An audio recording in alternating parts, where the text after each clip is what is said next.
akan menjelaskan kepada teman-teman semua tentang makanan khas Bali, yaitu nasi jinggo. Pertama-tama saya akan membahas tentang sejarah dan asal-usul makanannya.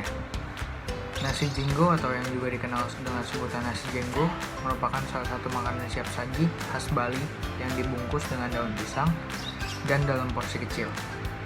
Nasi jinggo merupakan makanan yang terdiri dari nasi dengan porsi sedikit, kemudian diberi lauk ayam sisit atau suwir, sambal sero, tempe goreng kering, serundeng, serta mie goreng. Nasi jinggo populer dengan sambal khas Bali dan dibungkus dengan daun pisang berbentuk kerucut lancip. Ada beberapa versi tentang asal-usul makanan ini.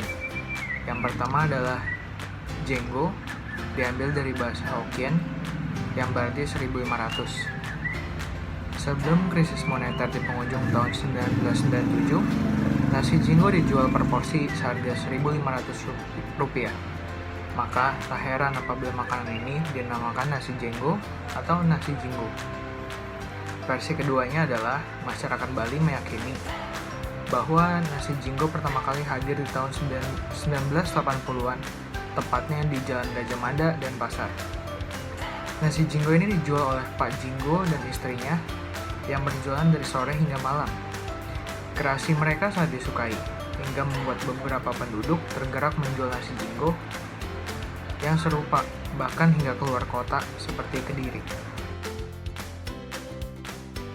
Selanjutnya, saya akan membicarakan tentang bahan-bahan yang dibutuhkan untuk membuat nasi jinggo.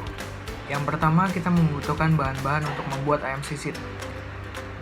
Kita membutuhkan 1 ekor ayam kampung, 1 batang serai, setengah sendok teh air jeruk limau, dan 3 sendok makan minyak goreng. Untuk bumbu halusnya, kita membutuhkan 6 buah cabai merah, 6 buah bawang merah, 2 siung bawang putih, 2 cm kunyit, 4 butir kemiri, 4 cm kencur, 1 sendok teh terasi, 1 sendok teh gula merah, dan 1 sendok teh garam. Untuk membuat sambal sero, kita membutuhkan bahan-bahan yaitu 5 buah cabai merah keriting, 10 buah cabai rawit merah, setengah sendok teh gula pasir, setengah sendok teh garam, 1 sendok teh terasi, dan 4 sendok makan minyak goreng.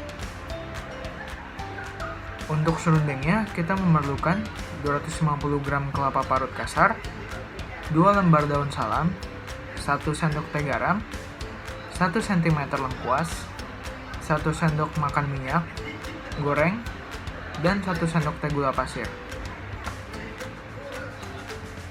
Kita juga memerlukan bumbu halus untuk serundeng, yaitu 4 butir bawang merah, 4 buah cabai merah keriting, dan 3 siung bawang putih. Untuk bahan lainnya, kita memerlukan nasi putih secukupnya, daun pisang dan tusuk lidi untuk membungkus nasi, mie goreng, dan tempe goreng keriting. Selanjutnya, saya akan memberitahu teman-teman semua tentang cara memasaknya. Yang pertama, cara untuk membuat ayam sisit. Pertama, bersihkan dan cuci ayam. Panggang ayam sampai kecoklatan, kemudian suwir-suwir daging ayam dan sisihkan tulangnya.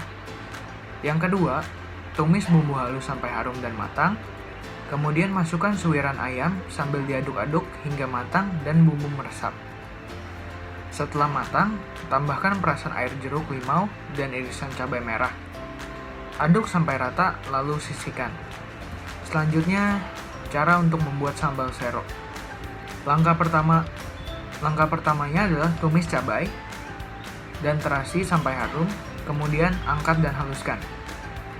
Selanjutnya, panaskan sisa minyak, masukkan cabai dan terasi yang sudah diulek, tambahkan garam, gula, dan masak sampai matang. Selanjutnya, cara membuat serundeng. Yang pertama, panaskan minyak, tumis bumbu halus, daun salam, dan lengkuas hingga harum. Lalu tambahkan kelapa parut kasar, garam, dan gula pasir.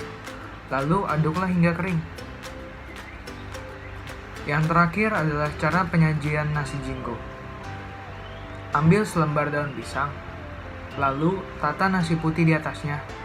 Lalu letakkan lauk pauk dan sambal. Setelah itu, nasi jinggo pun siap untuk disantap. Menurut saya, makanan ini dapat kita buat sendiri, karena bahan-bahannya dapat kita temukan dengan mudah dan proses pembuatannya juga tidak terlalu sulit. Untuk lokasi pembelian nasi jinggo di Bali, kita akan dapat menemuinya dengan mudah di beberapa lokasi jalan di Bali. Contohnya di Jalan Diponegoro, di Denpasar. Selanjutnya, saya akan membicarakan tentang makanan yang merupakan hasil akulturasi budaya yang berasal dari Bali. Ternyata, siobak yang merupakan kuliner khas Singaraja, Bali, merupakan hasil akulturasi dari Cina. Kuliner ini sangat erat kaitannya dengan keberadaan warga Cina yang berada di Singaraja dan memiliki peran yang cukup penting tentang keberadaan kuliner ini. Siobak itu merupakan makanan berbahan dasar daging babi yang direbus dengan campuran kecap manis dan asin yang dikombinasikan dengan campuran rempah-rempah. Sekian video penjelasan dari saya. Terima kasih sudah menonton dan sampai jumpa.